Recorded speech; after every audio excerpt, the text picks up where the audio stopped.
2 minutes of information, entertainment, and events. This is The Daily 2. Hi, and welcome to The Daily 2. It's a great time of year to start thinking about updates to your home, and no better place to start than with new windows. Joining us today are Ted Kirk and Jonathan Collum with North Georgia Replacement Windows. Welcome back, guys. Thanks so much for having us back, Shannon.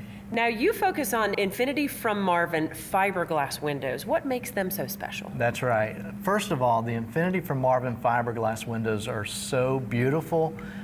They brighten your home with more natural light. They're one of the most energy efficient windows on the market, and they're built for life, so they last a lifetime and have a limited lifetime product warranty. And what about the look of the windows, Jonathan? Yes, the Infinity from Marvin fiberglass windows fit the look of homes like traditional wood windows, but don't rot.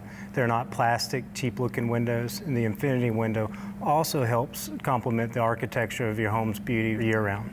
And Ted, you mentioned brightening your home. Do these windows really brighten the inside of your home? They do. The material they're made out of is called Ultrex fiberglass. It's a patent material that is much stronger than any other window. So there's more glass, less window frame. More glass means abundant natural light coming into your home, and it also means expanding your view of the outside. Well, we all like that. So what about energy efficiency? People also like to save money. Yes, the Infinity from Marvin fiberglass windows keep the elements out and keep the comfort in and help you save big on your energy bills year-round. And at North Georgia Replacement Windows, we offer the highest performance double pane glass package in the market. And you have great offers always for our viewers. Yes, we have some special discounts that are available on our website at ngwindows.com. Again, that website, ngwindows.com. I'm Shannon Walsh with The Daily 2.